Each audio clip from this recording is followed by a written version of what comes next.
Herkese merhaba. Ebru'nun Orkide Denizi YouTube kanalıma hoş geldiniz. Öncelikle videoma başlamadan önce beni bu video ile keşfediyorsanız bana destek olmak adına videolarımı izleyip beğendikten sonra yorum ve beğeni yaparak bana destek olabilirsiniz.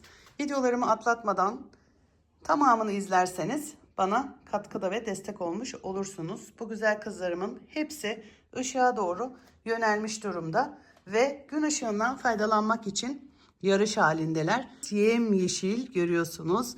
Hepsi havaların ısınmasıyla birlikte bizlere güzel kökler ve çiçek dalları olarak geri dönecekler. Bugün yeni gözünü açan bir kızım, açtırmakta zorlandığım bir tür Leko Fantastik Asyalı türü bu. Tomurcuk kurutmasıyla meşhur bir türdür.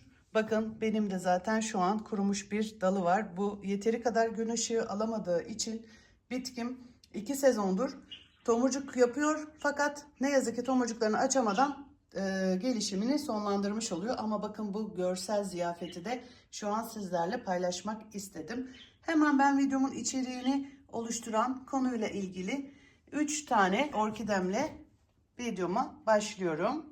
Şimdi öncelikle sizlere hep birlikte inceleyeceğim 3 tane bitkimi hemen ele alalım. Şu gördüğünüz yine bu sezon yeni açmış olan ev çiçeklenmesi Pal Sweet Girl kızım. Böylelikle bitkilerin isimlerini de sizlere zikrediyorum ki siz de hafızanızda ve bitkileri gördüğünüzde tanıyarak sizler için de bir bilgi paylaşımı olmasını istiyorum. Bir tane de yine burada Pal Bronze Maiden kızım. Bu da yine çok gün ışığından faydalanamadığı için yaprakları çok canlı, çok diri. Hava kökleri dışarıda. Biliyorsunuz şimdi bu hava köklerinden bahsedeceğim. Videomun içeriği bu. Şimdi bu hava kökleri ne işe yarıyor arkadaşlar? Şimdi bu köklerin saksı içindeki köklerden hiçbir farkı yok. Orkide bitkisi epifitik bir bitki olduğu için normal şartlarda doğada ağaçlara ve nemli bölgelere tutunarak yaşamını sürdüren bitkiler, yeşil bitkiler biliyorsunuz. Doğada bu şekilde hayatını sürdürüyor orkidelerimiz. Yani bu kökler de ağaçlara tutunmasını sağlayan, yani sarmaşık gibi dolanmasına işe yarıyor. Bu kökler klorofil taşıyor. Köklerimizin önemi çok fazla. Orkide bitkisi için çok önemli. O yüzden diyoruz ya kök, her bir sağlıklı kök her bir sağlıklı yaprağı temsil eder diye. Bu hava köklerinin de şu saksı içi köklerden hiçbir farkı yok arkadaşlar. Son derece onlar da önem taşıyor. Klorofil dediğimiz madde de yeşil bitkilerde fotosentezi sağlayan yeşil pigmentlerdir. Bu yani hava köklerine kesinlikle ve kesinlikle zarar vermemeliyiz. Aynı zamanda bu hava köklerimizi saksı değişimi zamanı geldiğinde diğer köklerle birlikte saksı içerisine alarak dikim yapabiliriz. Yani bitkimizin daha sağlıklı gelişmesi için. Yani buradan anlıyoruz ki hava kökü kesinlikle bitki için çok fazla önem arz ediyor. Şimdi şu bitkimde de olduğu gibi bakın dışarıya verdiği bu hava kökleri bazen estetik görünmediğini düşünüp bunları kesmeli miyiz? Ya da renklerinden dolayı çok fazla ışık alamayınca ve toprağın dışında, saksı dışında gelişim gösterdikleri için renkleri bu şekilde. Yani çok fazla iyi gün ışığından faydalanmış olanlar uçları aktif ve açık yeşil tonda olur. Bu da bitkimizin çok iyi ışık aldığını ve fotosentez yaptığını göstergesidir. Benim bu bitkim de hiç fena sayılmaz. Şu anda bakın yaprakları ve çiçek dalı ile birlikte enfes bir manzarayı bizlere sergiliyor. Bunun yanı sıra şöyle bir şeyden de bahsetmek istiyorum size.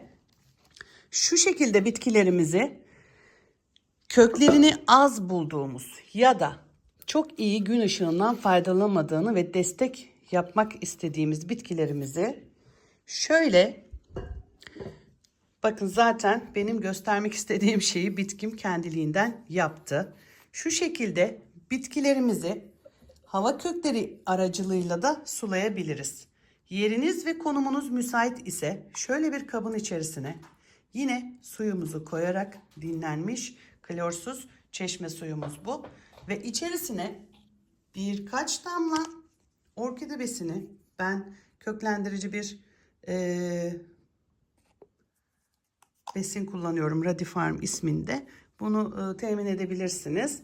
Şu şekilde hemen, hatta şunu da şöyle yapsak çok da iyi olacak.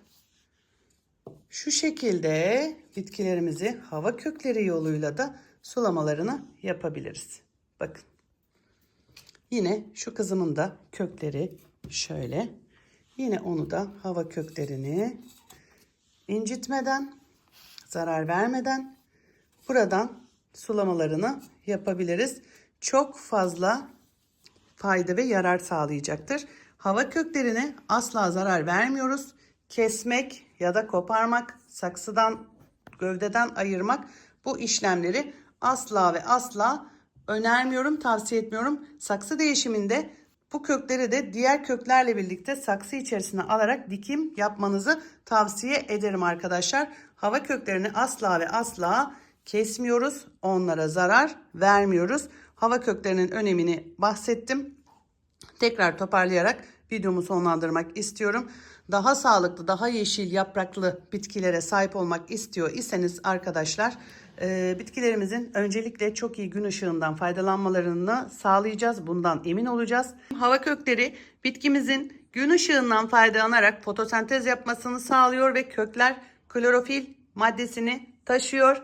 Bu da bitkimizin daha sağlıklı, daha yeşil ve daha güçlü yapraklara ve köklere sahip olmasını sağlıyor. Hava köklerine asla zarar vermiyoruz. Saksı değişimi sırasında ihtiyacı bu zaman geldiğinde bitkilerimizi bu köklerle birlikte tekrardan dikim yapıyoruz. Eğer ki şu şekilde bitkinizin köklerinin biraz daha güçlü görünmesini istiyorsanız birkaç damla besin maddesi damlattığımız suyun içerisinde bu şekilde sulamalarını da yapabiliriz. Bunu aynı şekil yapraklarını da yine şöyle su dolu bir kabın içerisinde sulamalarını bu şekilde de yapabiliriz. Bitkimizin bu çok hoşuna gidecektir.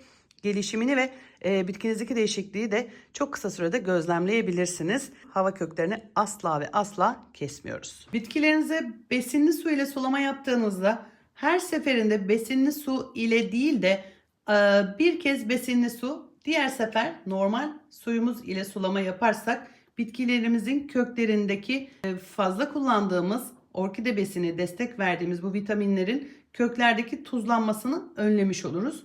Yani çok fazla besin vererek bitkimiz hemen canlanmış ve bizlere dal ya da çiçek ya da kök olarak bize cevap vermiş olmaz. Bitkilerimizi çok fazla eminim ki yormak ve yıpranmalarını istemeyiz. Bu nedenle bir kez besinli su, bir sonraki sulamayı ise bunu not alabilirsiniz isterseniz. Ben öyle yapıyorum periyodik zamanlarda. Bir sonraki sulamayı da normal su ile sulama yaparsanız çok güzel gelişim gösterecektir bitkileriniz. Siz de bu şekildeki böyle sağlıklı, bol çiçekli bitkilere sahip olmuş olacaksınız. Burası benim çiçekliler köşem. Uzun sürede çiçekli kalmış oluyorlar bu arada. Önemli olan saksı içi köklerinin şöyle sağlıklı ve açık yeşil olması bizim için artı bir durumdur. Bu yüzden çok fazla çiçekli kalıp kalmaması konusuna da çok fazla takılmamanızı tavsiye ederim.